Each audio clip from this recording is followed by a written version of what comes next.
Do, do, do, do, do. Boom.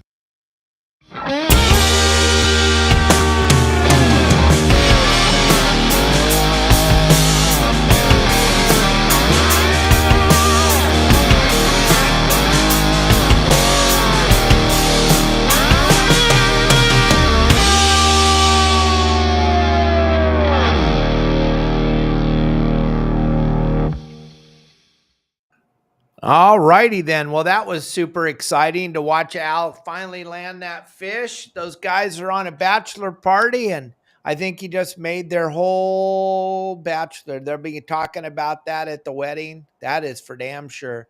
What Is a he gonna be able to walk down the aisle?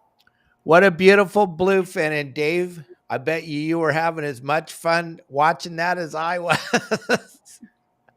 You know, I think that's going to feed the whole wedding group. Oh, that's their second one. So for sure. Absolutely.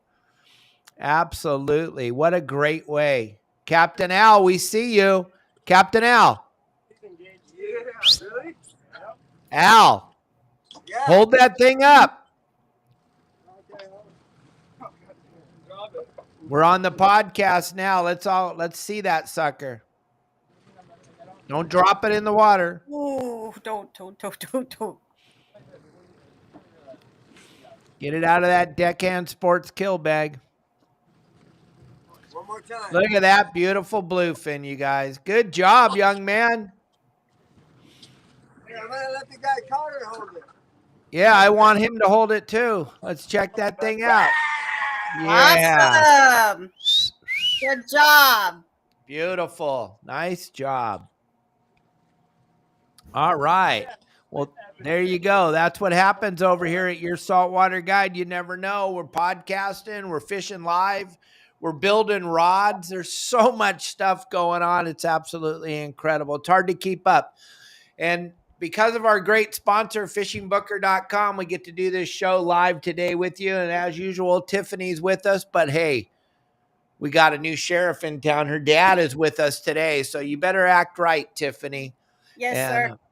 Your class is going good. I'm talking to your attendees, and they're having a great time. Lisa and Ron are really loving what they're learning with you, and the rest of the group are having a good time. Isn't it hard to believe, Dave, that she sold that class out? You know, she did good.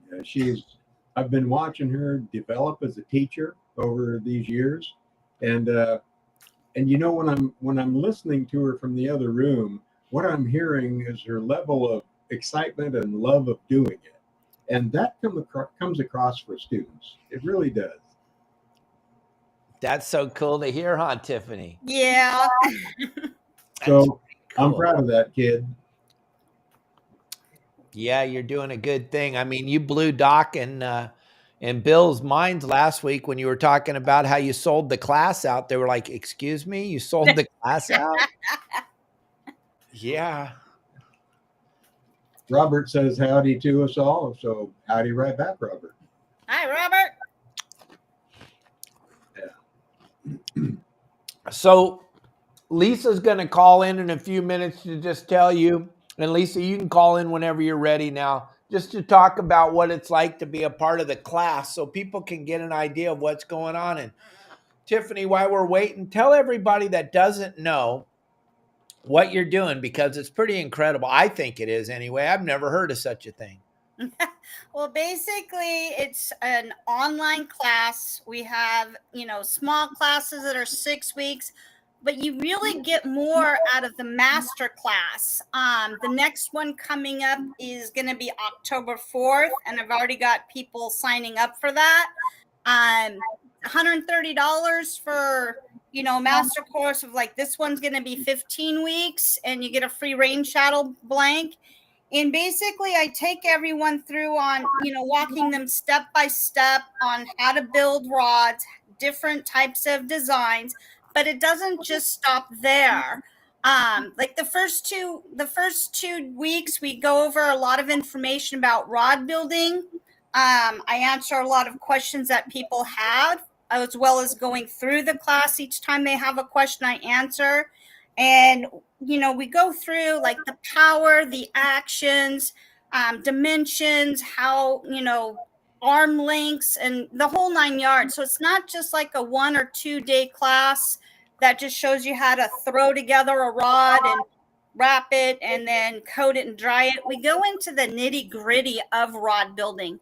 A lot of people take the master class because they want to build professionally. They want to go into business. And so I kind of help them through it and do stuff like deflection of power, action deflection, so they know exactly what they're building. So if a customer says, I want a medium action rod, a moderate action rod, but I want a medium powered, I want, an aluminum reel seat, they know exactly what the materials are. And so if they're asked, which a lot of people will ask you, what's this material? What's that material? So you really got to know what it is that you're building and not just say, oh, I don't know, but if you like it, I can put it on for you. You got to know what you're building.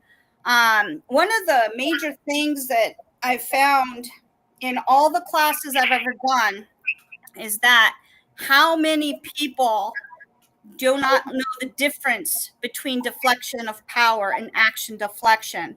And as a captain, and you guys are captains and you're my dad, well, for me, it's different because my dad pretty much drilled this into my head growing up. And I tend to forget and was reminded today that not everybody grew up the way I did.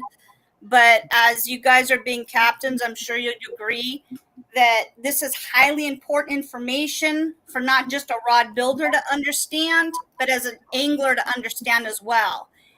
In the class, I use table charts to discuss this. I even put a video together with fishing involved to the show, so it's not so boring, watching, all about power. It's just seeing how it works. And so for the first 2 days of the orientation part, I call it, is showing them different equipment, different supplies. I tell the class that they're about the variables in the whole 9 yards. So it's not something that you can fit into 2 days. Right. Hold on one second. We got Lisa calling in. Lisa, good afternoon. Welcome to the show. Good afternoon, everybody. Your saltwater guide, friends and family. Hi, teacher Tiffany. Hi, Lisa. Tell me what you think about Tiffany's style and what's going on, and are you learning anything in her class? Absolutely. I kind of overheard a little bit of the power deflection conversation you guys were just talking about, and that couldn't be anything further from the truth. I instantly raised my hand and said, that's me right there. And I know that because when I went to the PCS show, these are the things that you need to know when you're picking out a rod. You need to learn about these things and what they mean so that when you're assessing what kind of fishing you're doing and what kind of pull you need for that, these are the terms that you need to be comfortable with describing and getting a feel for when you pick out that perfect rod for you and when you fish. So a lot of that, just that knowledge that we learned in last week's class, which Tiffany did say would probably take over a year, 24 hours a day to learn all of the information alone on that is just shocking and surprising. But it's so important. It's so important to know the difference and understand just that very basic fundamental foundation that should be so complex.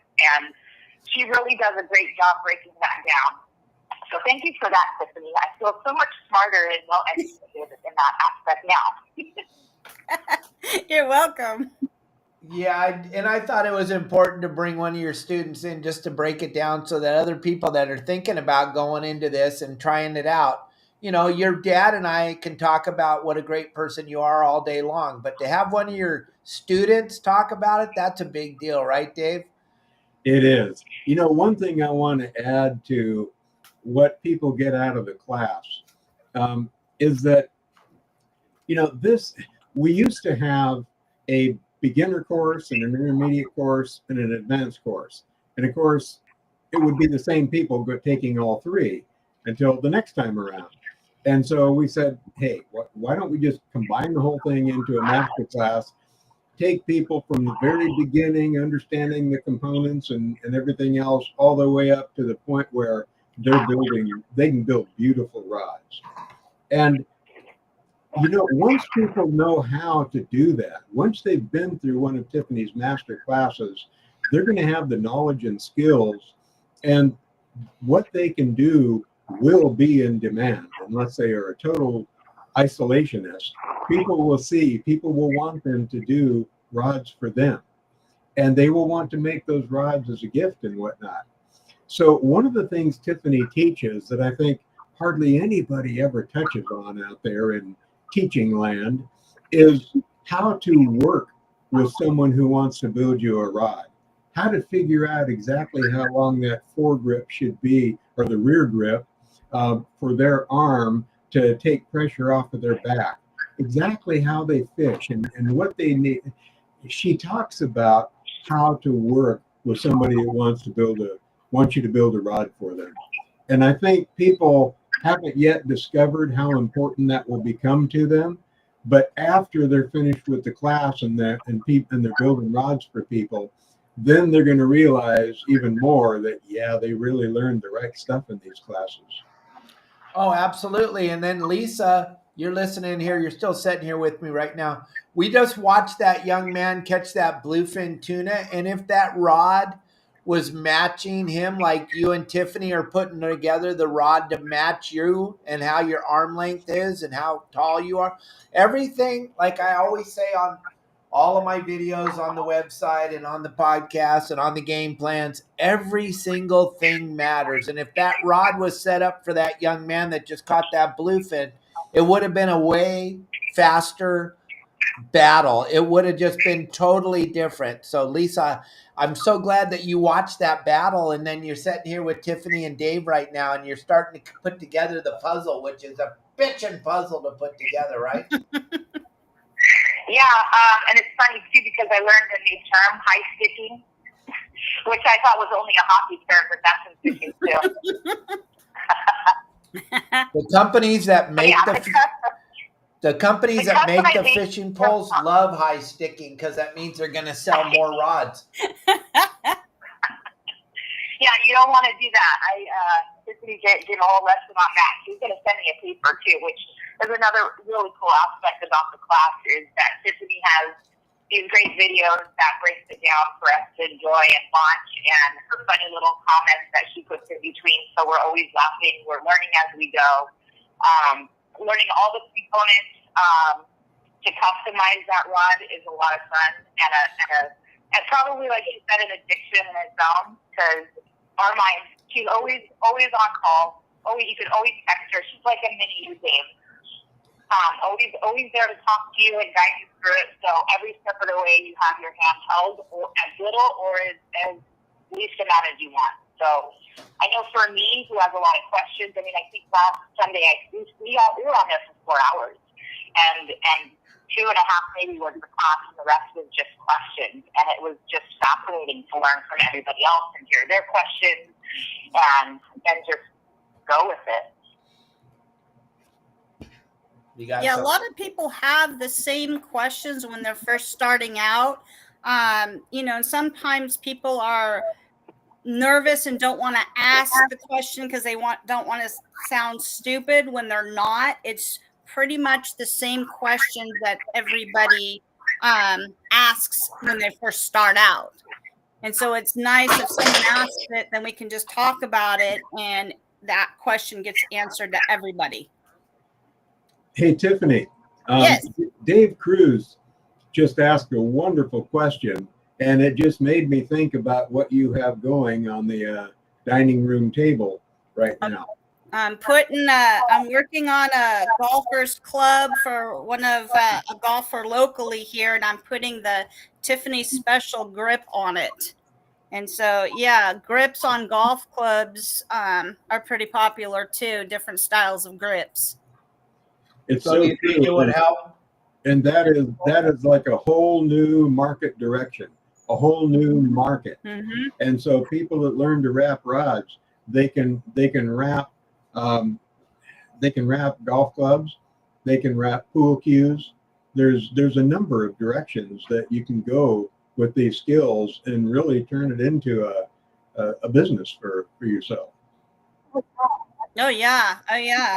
Anybody that is into rod building, they can.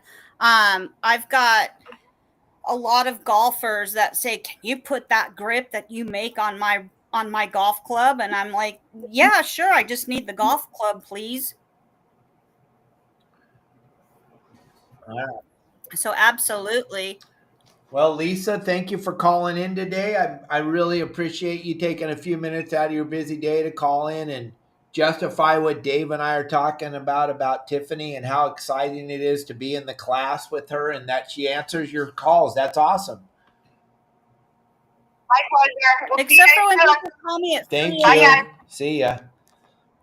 All right. Bye. So, ReelQuick is asking a bunch of questions, and we're going to get back to you in just a minute, Daniel. But hey, it's Fishingbooker Thursday. I want to show you this cool little video I put together with the company Fishingbooker just to show off their product real quick. And Dave and Tiffany, thanks for taking the ball last week and running it. I didn't have a video, but now I do, and here we go. Check this thing out. Well, alrighty, gang, fishingbooker.com. If you're anywhere on the planet and you want to go fishing, and I know y'all do, or you wouldn't be watching this show, wherever you are, go to fishingbooker.com, put in how many people you have and exactly where you're at, and they'll find a boat. They'll find the best guides on the planet to take you out fishing to make your vacation even more than it already is. Fishingbooker.com has a guide and a boat for you and your family. Go to fishingbooker.com, and at the end of this, look at the QR code. Use that QR code, and you'll save $50 off your next Fishingbooker trip.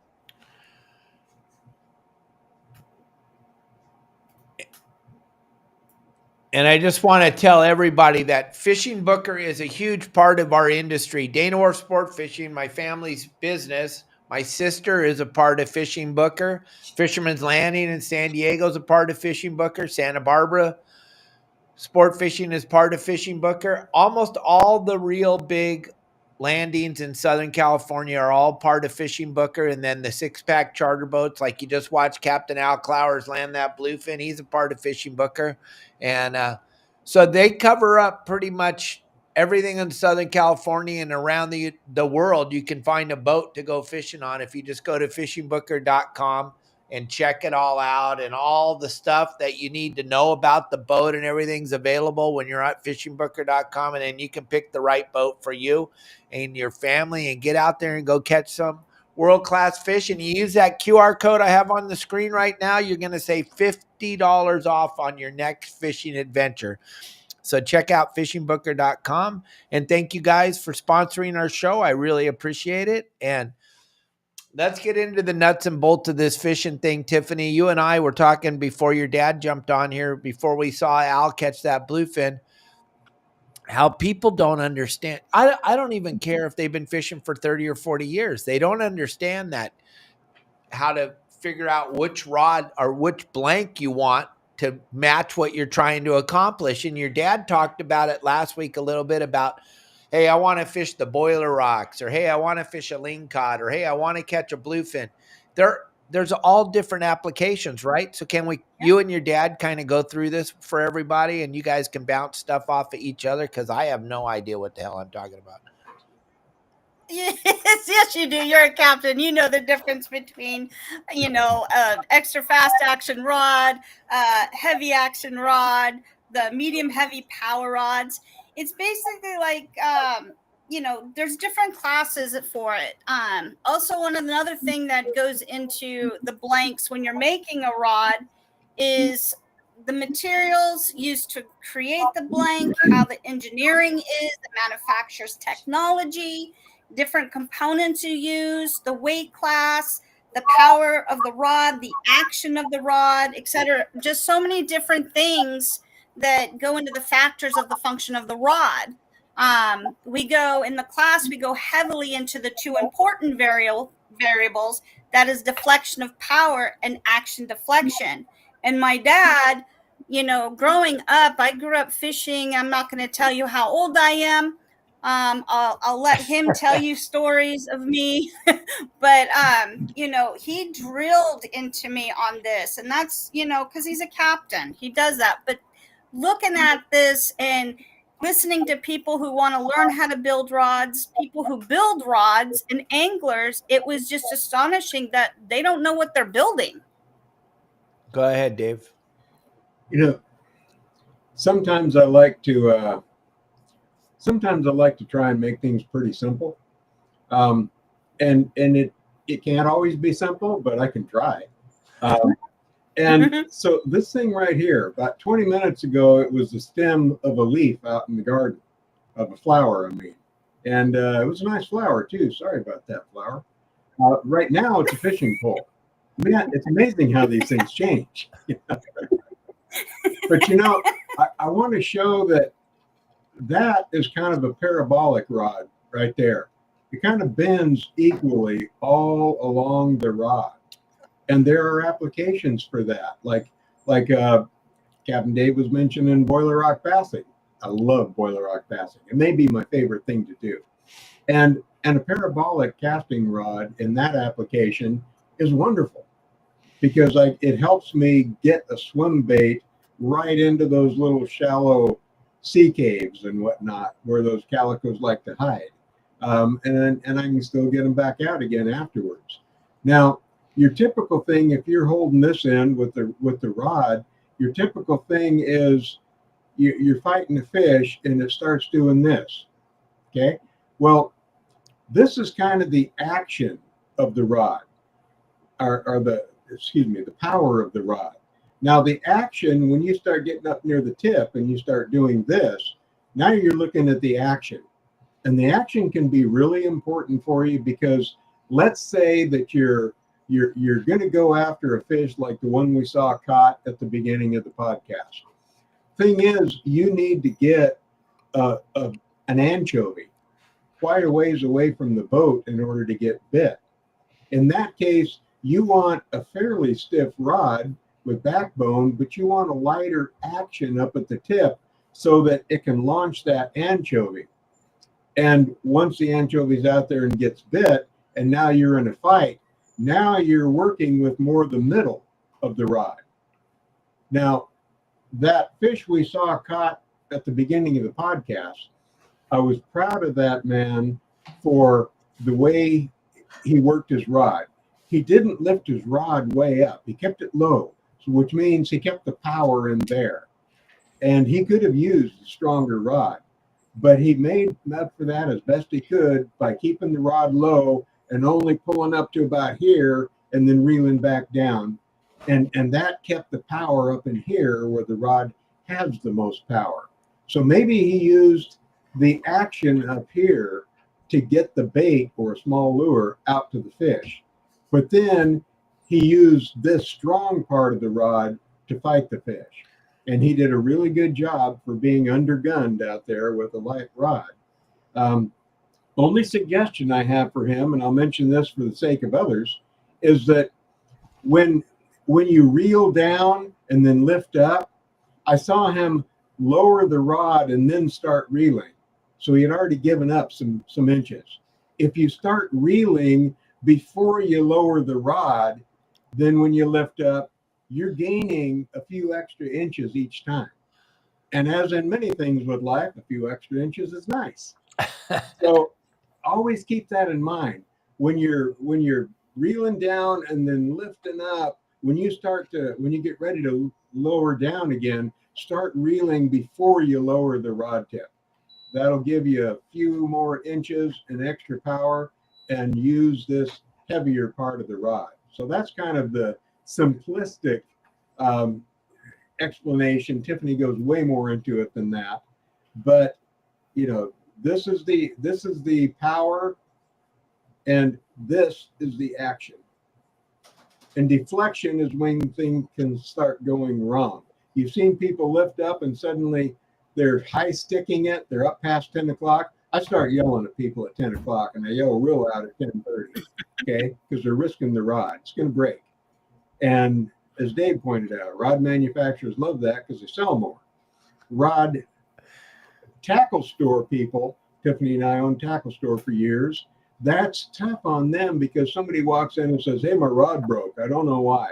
I think there's something wrong with it. Can you get me a replacement?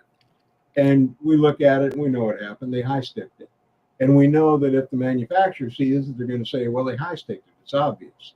And so that creates a little problem there. So some of the manufacturers require their tackle shops to send the rod into them and they make the decision. And that kind of makes the tackle shop owner not be the bad guy when it was high stick. But you see people sometimes when they high stick, the rod will actually go like this all the way over to their side or their shoulder. And that is just a clear indication that they've raised that rod way too high for the ability of that rod to apply power to the fish. And something I wanted to bring up, and I'm glad you said what you said, Dave, because that's where I was headed with this. Gang, the three of us have been in this industry our whole lives, and we're just trying to help you, gang. Fishing poles do not break if you're using them proper. I've never seen one break. And I've only done this for 52 years. You know, I'm not as old as a lot of the viewers, but David, you know, they grab, besides high sticking it, they like to grab it right in the middle of the bend and lift the fish on the boat. And then right where their hand is, it breaks in their hand and they're all, must have been a bad spot in the rod. Well, you got the bad part right, but it's just something I thought It was your would hand. be very important for the two of you, especially owning a tackle shop. I mean, you guys have seen it 100 times come in there and you're just like, and you want to be careful because you don't want to lose that guy or that gal as your client or as you're owning your tackle store. You still want them to come back, but you don't want to tell them, well, you did that, but you got to be careful, right? Right. Right. And I think that's where it helps that the tackle manufacturers said, we'll replace a defective rod, but you send it to us first and we determine if it's defective. And that kind of saves the tackle store owners from having to be the realist and possibly losing a customer like you were talking about. And some places will do, like somebody who's building a rod for somebody, they'll have a policy where it's X amount of dollars and you'll get a new one. So it's basically you're using it to pay the materials and stuff, and they get it a new one without it costing them a whole nother rod. Hey, Right. Tiffany, I wanted to ask you real quick. When did you say your next class, the master class, is starting? I know you've already got people signing up already. When does that start so that people can know and think about signing up? It's going to be, the next class starts October 4th. It's a Saturday class. If they want to wait for the next Sunday class, they got quite a few more weeks to go. But October 4th is the Saturday class. And we got the same deal going on right now where it's early bird special for $130 and they get a free Blatson blank. And then that runs till about a week before class starts and it goes to regular price at $150? About 2 weeks before, and then it bumps up. Thank you. Yeah, and as we go along on the show here, and as we move into it, we're gonna throw up the ads and all the stuff like we did, and we'll fill up the class. It's not a problem to fill it up. It's just if you guys don't get in sooner than later, and you can go and see all the stuff that Tiffany has to offer you. Plus, like Bill Batson was saying, Dave, the opportunity to save on the Batson products. Tiffany has that opportunity. No one else is going to give you that ability to save on their product. Who else brings Doc Ski and Bill Batson on a show together anyway? And then they both praise you, Tiffany, and then they tell the people, you guys get to save on our products like no one else does. There's so much besides the class and besides learning. You get a free Batson blank. That's insane. You can't buy it for the price of what you're charging for the class. Yeah, and it's not just the blanks too. Through her website, Tiffany offers all the Batson products, some mud hole products, and other products, all at like way below MSRP, way below retail. So people can really honestly take care of all their rod building needs at deep discounts through her website and then learn it all.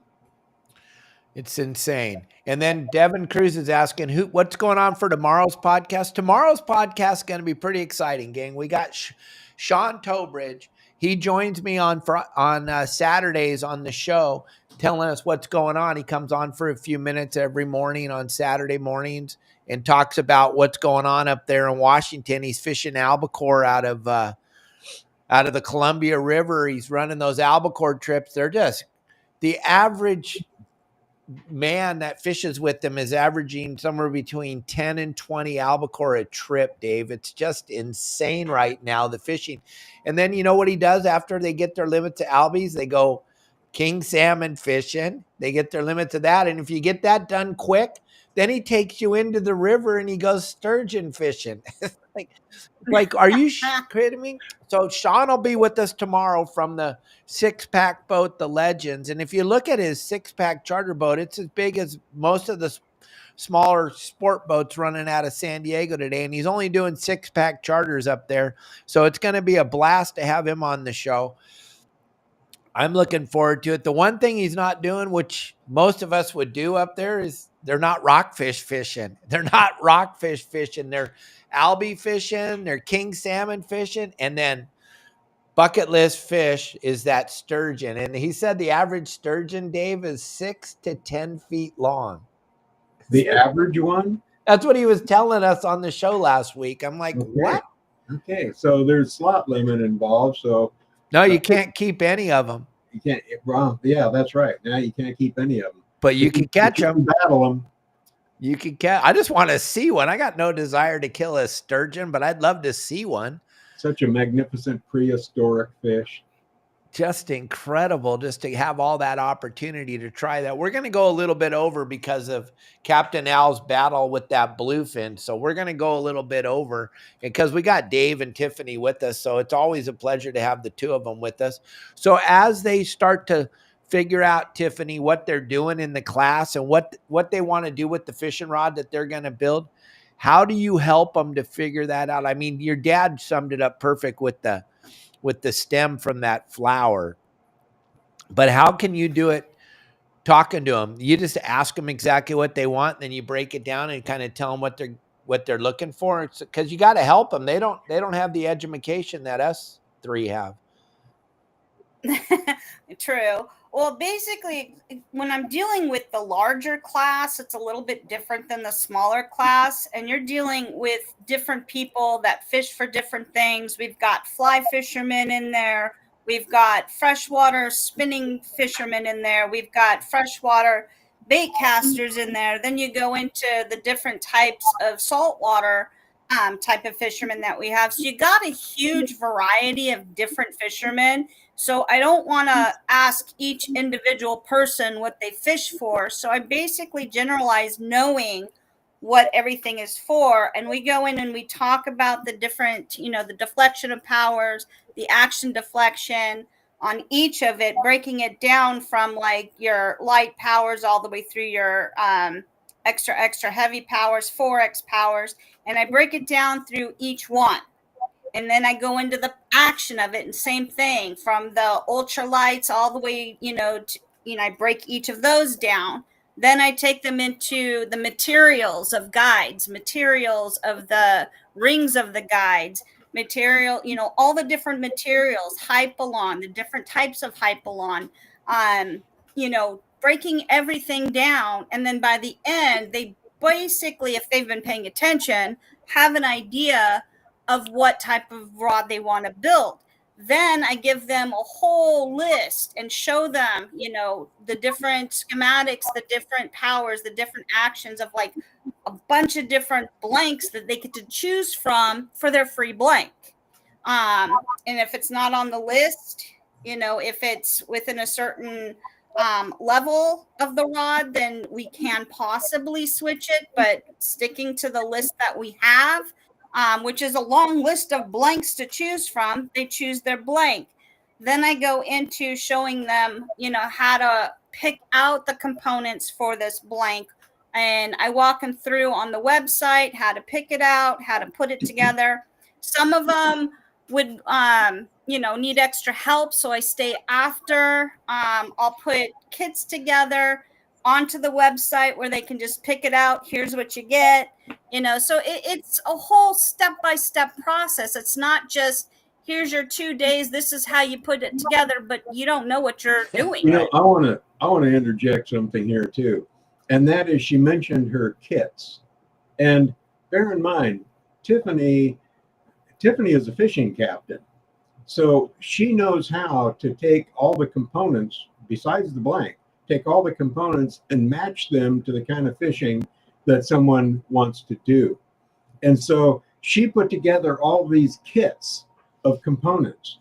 And so nobody else puts together kits like she does because they're based on vast knowledge of a fishing captain.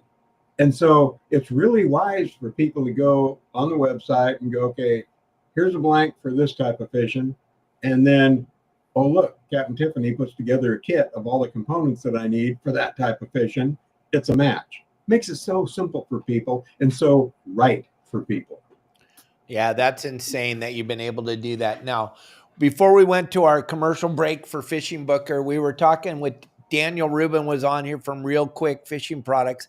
And Daniel's been a member of the Your Saltwater Guide team for a long time, even before ReelQuick came into the game. And now that he's got this product, and a lot of our members got to watch me fishing with it up in Alaska. We fished with it for 9 days up there every single day. It's the only rod and reel combo that we used up there. All three of us, we stayed with the ReelQuick because I'm telling you what, Dave, until you touch this thing and have it in your hand, you don't understand. Never once did I have to reach down and tighten the ferrule screws. Never once, because there are no ferrule screws. That reel is locked in. And the other thing is, how every different rod, the reel seats are all exactly the same. So a lot of the reels from the different manufacturers, if that seat doesn't fit perfect on the reel seat itself, then you have a little bit of movement. When you're fighting like a 40 or 50 pound lingcod off the bottom, the reel will tick-tack back and forth. That ReelQuick system, it's a different animal. No one's seen it yet. No one's touched it unless you got the opportunity to touch it. It is a really I've touched it. You did. Yeah, You haven't got to fish with it yet. I got to touch it at the shows, but until you touch it out on the water and hold on to it, it's different. So a lot of our members want to use it now, and a lot of the rods that are, as soon as you feel better, because we have that question came up a few times, when are we going to start getting the Your Saltwater Guide series? Well, gang, Tiffany had a major operation, and she's coming back from her recovery, and as soon as she's 100%, she can start kicking these things out pretty quick. But right now, we're just waiting for her to be back to full strength. And then, the Your Saltwater Guide series of rods, I would say probably by the PCS show next year, the March. The February and March, we'll have them in the booth. That's what I'm trying. The members will have them, but you know what's going to be really cool? And I haven't even told Dave and Tiffany this yet, but they're going to be in our booth with us. The booth is going to be bigger than it's ever been, and it's going to be all of us, all the people you see here together. I mean, Dave and I have been doing seminars from different sides of the building at the same time for 30 years. So we're going to all be together. We're going to share the stage together. We're going to do everything together because we're all part of the family now. So it's, gang, there's some really bitchin' stuff coming down the line with Your Saltwater Guide and Tiffany and Dave and the whole family. And you guys are going to get to touch it and feel it and see it. The hype just gets bigger and bigger and bigger. It's insane. I'm super excited to have you guys as part of the family because, Tiffany, my members are loving what you're doing. And then your dad and I, we've been doing this for so long. It's just a natural deal to come together finally and to just work on this whole thing because your dad and I understand how close we are to losing fishing in California. And if we don't work together, the egos, the whole thing we have to give it up. We got to just get together because they're on a mission to stop us from fishing. And if we don't all work together, gang, we're not going to be able to, our grandchildren, David, aren't going to be able to do this. We've got to be on a mission ourselves to keep them from accomplishing their mission of stopping us. And that's why, boy, we've got to get together. We've got we've got to get involved with and support CCA, California chapter, Coastal Conservation Association. We've got to work with their programs, sign up for the Star Tournament, for the Anthony Say Awards in the springtime, a dinner. We've got to do all of the things. Get involved in a chapter, sit on a chapter board, be a help. Help us in our mission that Captain Dave is talking so importantly about, to keep them from stopping our fishing.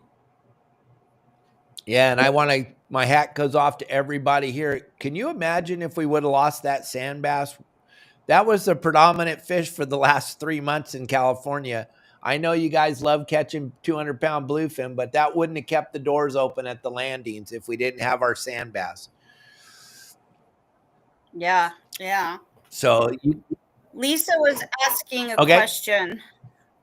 She asked, what does everyone prefer, trigger, grip, or no? This is another thing that we go over in class is trigger reel seats is what she's referring to. And trigger reel seats basically, for a spinner, not used for a bait caster, not used for a spinner, because when you turn your rod over for a bait caster where the guides are facing the ceiling, then it becomes a thumb rest. So you want to make sure that your pointer finger is on that, so it's a rest. It's not something that you're having to tweak your thumb on. So when you're casting out on the bait caster, you have it as your trigger finger, where if you put it on the spinner, you now have a thumb rest, and it defeats the whole purpose of the trigger reel seat. So it all basically depends on if you're doing a spinner or a bait caster, which would dictate, which one that you use. So that's where you have to pick if you're going to fish with a spinner or a bait caster to dictate that. That makes sense, Lisa? And yeah, no trigger on any of my rods. Thank you very much. Gotcha. Note taken. No trigger, thank you. Now we're real fishermen. We're not green bass fishermen. I'm sorry. I know green bass fishermen are real fishermen. They win way more money than us. I'm just kidding. You guys don't get offensive. It's going to be okay.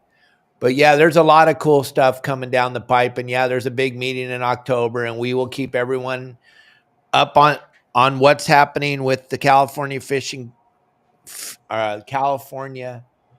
and Wildlife Commission meeting that's coming up in October. And we'll let you all know what's going on and how we all can show up and be at the meeting, because Dave Bacon, when we showed up for that sand bass hearing, it was pretty amazing I'll never forget it. When the lady asked how many people are in the skew, and she said there's 50, and he about pooped his pants because they'd never seen 50 people. And actually there was over 200 of us, but they only paid for the Zoom meeting, which is against the law, by the way.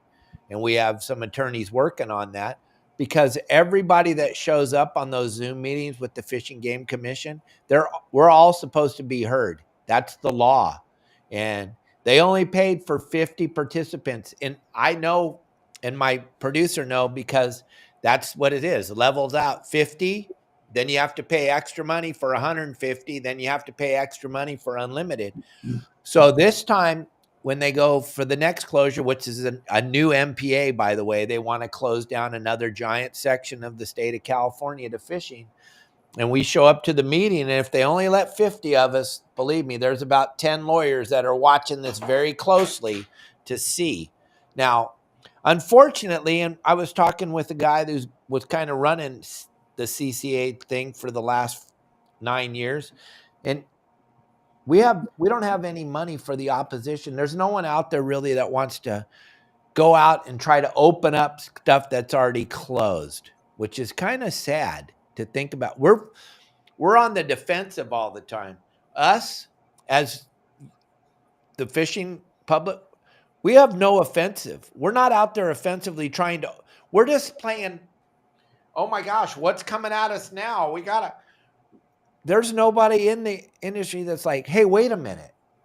Let's not do. Hey, can you give us the black sea bass back? Hey, can you give us the abalone back? Hey, can you give us back the calico bass? Can you give us back the sand bass? Why are we at 4? Why are we at 5? Because if you looked at what just came out, Dave, and I know you did, the rockfish closure, they were like, uh-oh, we made a mistake. The quillback aren't in distress. They admit it for the first time. I've never seen them admit it, that they made a mistake and they wrote it down. That's unusual. And the budget problem permeates. I mean, mistakes are made because they don't have the budget to go do a proper stock assessment, which is expensive. But then it's also expensive if you're really hurting a multi-billion-dollar industry. And that's what happens when mistakes are made. It's when they say, oops, okay, they're not in such bad shape. Our response is, well, that cost us billions of dollars and untold numbers of days with grandpa or grandma and the kids out on the water. Hey, this isn't just an oops situation. You owe us here. Okay. Right. Make it equitable now. Give us some of this stuff back.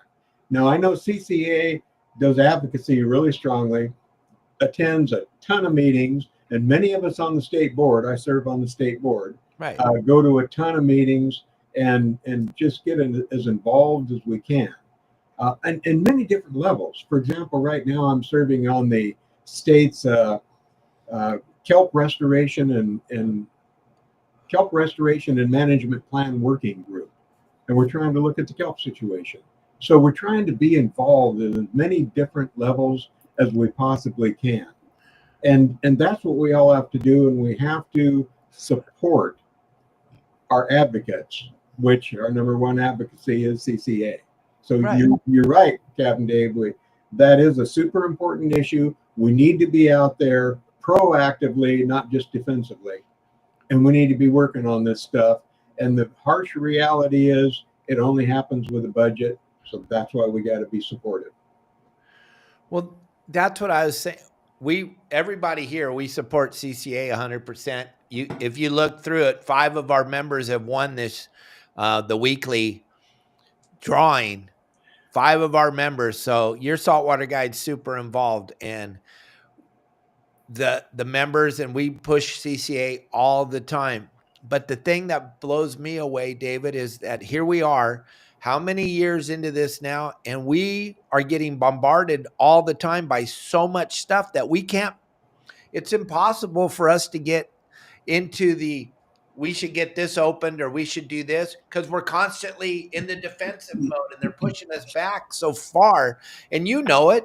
There's only so many David Bacons that can go to so many meetings. And the kelp restoration one, we both know what caused that. When you took the urchin divers out of the water, whoa, what happened to the kelp? It all died because the urchins ate it all. But we're not going to talk about that. We're going to take billions of taxpayers' money and we're going to seed the ocean. Well, that doesn't work if you don't get rid of the sea urchins, gang. I'm sorry. The best thing that happened to the kelp forest, David Bacon and I will tell you, when all of a sudden people started eating sea urchin eggs, we didn't see that coming. You and I were like, what are all these radins doing parking in our kelp? We didn't know what the hell they were doing. And we see the bags of urchins come out of the water. We're both going, huh? What are they doing with those? Glad to see them go. Glad to see them out of the water because they were eating kelp. But yeah. And now you're not allowed to do that anymore because you can't get those because that area has been closed for an MPA, but they didn't do any science. And now they're like, Dave Bacon, how do we stop this demolish of our kelp forest? And you're like, well, I can tell you, but you guys don't want that answer. So let's make up some crap. Let's reseed the ocean. That's not going to help as long as the urchins are there eating it, gang. I'm sorry. And the runoff, the urban runoff that covers up the kelp forest and doesn't allow it to grow through that. Those are the 2 things you could put your finger on, but they're not going to deal with those ones, David. I'm sorry. You want to grow some kelp. It's real simple. You build the right kind of reef and it grows kelp. We built one right here in Goleta. Fish Reef Project built it. And just a matter of months later, a canopy of kelp and fish. I mean, what a win-win for everyone situation. But now at the Kelp Restoration and Management Plan Working Group meetings, we can't talk about building reefs. Oh, no. And the reason, at the beginning of it, we could, and I did. But partway through it, actually, California put together a little panel to look at artificial reefs. And I think that's wonderful. However, I said, okay, I know something about this. I'm interested. I'm willing to put myself into this. Put me in that panel. And that was a no. Okay? Well, and that alarms me. Well, another reason is because they got caught with their pants down when they wrote those MPA maps, because they closed areas with artificial reefs in it that you and I and Tiffany paid for with our fishing licenses. And now if you go and you look at these MPA maps and then you look at these artificial reefs in the middle of them, you're like, wait a minute, that's like Laguna Beach. They closed the area where the sewer pipe is at what do you call it? Aliso Beach. The sewer pipe, that's an MP. See, so they got to be careful. They can't, you can build they don't want to, because they want to close the ocean to fishing. So if they let Dave build another artificial reef, like the Goleta Reef, they want that area. They want to close it anyway. So it makes it harder to close it when you put an artificial reef in the middle of it. It really does. It really does. And one of the arguments that the other side had about the Goleta Reef was that, it's so close to an MPA that it may draw some fish out of the MPA. And we said, wait a minute. When you were wanting to build them, isn't that exactly what you were promising? Is that there would be outflow from these to benefit us, which, by the way, didn't happen. But here we're building a reef that's close enough that some of that that you promised may actually happen. And suddenly it's reversed. Oh, no, it's not a good thing. Now, something about attending meetings. Another one I'm involved in, and CCA is involved, has someone in most of them up and down the coast, is the MPA Collaborative. And each county basically has their own MPA Collaborative, where the main focus is to talk about public messaging about MPAs. And of course, they want it to be all rah MPAs, except they got me there that says, no, you can't do that. If you want to say rah MPA on this piece, you have to give me an equal size on that piece to talk about the socioeconomic damages incurred because of your MPAs. And they weren't willing to do that, so they backed off of the rah MPAs, and they're making it kind of informative only. Here's where they are, here's what you can do and what you can't do. And I'd rather have that, because that's helpful, than have everything they put out be rah MPAs, look how wonderful they are. So to attend these meetings, you have to be able to go in knowing that you're likely going to sit down at a table to represent your side, us, and everybody else in that room is on the other side of the table against us. You have to be prepared for that situation. Yep. Yeah, and my dad talked about it for a long time. That the side we're sitting on, we're there for free, except we're not there for free because we're trying to hold on to, like you guys owning a tackle shop and us owning a landing. We're trying to hold on to what feeds our family, and we're trying to hold on to what matters to us more than anything. And then those other people have never fished for a living in their whole life, and they're the ones making the decisions, but they're getting paid NGO money. So we're sitting there going, well, wait a minute. You don't even have any skin in the game, but you get to make the decision. So it's one of those things where you got to be careful you don't bash your head up against the wall because you want to when you see the rhetoric that's going on. But I think, Dave, and maybe I'm wrong, but I think now that all the NGO money has been taken away, I think we're going to see a mass change in this whole structure, and they're about out of money. I don't think they're going to have much left for the 2026 season of fighting to take away our rights to fish. And so if we all get involved and stay involved, like Dave keeps saying, and be involved and go to the meetings and support CCA and support Dave Bacon and support Tiffany and support Dave Hansen, and we all show up, I think we're going to make a huge influence in this thing in 2026 and as we move on.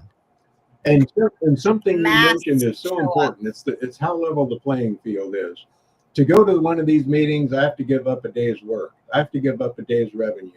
To sit there across the table from everybody who is sitting there on a paycheck, and I say, okay, how about we have this meeting at 7 o'clock at night instead of during your workday? And suddenly that would become a very empty meeting. Oh yeah. Well, during the MPA process, gang, we only got about 5 minutes left. It was pretty crazy when we would go to these meetings and stand in that long line, and we went from town to town. It was a tour, and we'd stand in these long lines, and the side that's getting paid, the side that wants to close them, they were busing children in. They were busing children in that didn't even know how to spell MPA, and they were standing in line taking our time. So we all got a minute, and we'd stand in line with all these little kids, and they would tell the world what a great MPA is. They didn't even know how to spell MPA or what it meant, but that's how they played this game back in the day, because they had all that, which got exposed. I don't know if you guys, what side you're on as far as political goes, but when all that money got exposed and all of a sudden it all left now, it's going to be hard for them to bust these children in this time. Yeah. And then the university professors requiring their students to go, and they would come in with a stack about this tall of letters required to be written by their students about how wonderful MPAs were. Yeah, that was all pretty frustrating stuff. I'm sorry to cut in. I'm laughing over here because someone said, dude on bottom is out of place. He needs an epic mustache. I'm sorry, I can't grow one. I'm a female. I have my hair in a bun because I work all the time. And when you see this bun and my long hair, you'll know the doctor cleared me to be on a boat. Yeah, well, remember, we're in California, so you could be whatever you want this morning when you woke up. So my kids' worst nightmare. So Dave and Tiffany, thank you for taking the time today to be with us. And I know we went over a little bit because Al couldn't catch that bluefin fast enough for us. Gang, we're going to go back to Captain Al here. Give me about 10 minutes after we end the podcast to change the title. Al's going to be fishing for another hour and a half, I think. Or maybe not. Maybe we won't have time. It's already 1:30. I'll call Al and see what his plan is. He's supposed to be at the dock at 3, and he's at the Coronado, so he might be almost out of time. But Dave Bacon, always fun to have you on the show. I want you on as much as you possibly can. Every Thursday, you have my invite to be on the show. As long as you're free, be with us on Thursdays. Is that okay, Tiffany? Yes, that's fine. If I say no, he'll ground me. All right, Tiff. I hope you feel better every single day. I can't wait. And we're looking forward to Sunday, the classes. Everybody's super excited. And then don't miss tomorrow, gang. Sean Tobridge from the Legends. You spell Legends with a Z, not an S. Coming live from Washington. He'll be our guest tomorrow on the show. I'm super excited about that. Elliot will be producing, so it'll be really smooth, not like today's show. And I will see you all tomorrow. Turn off the news. They're all lying. This is the only place you get the truth, and we will be telling truth again tomorrow.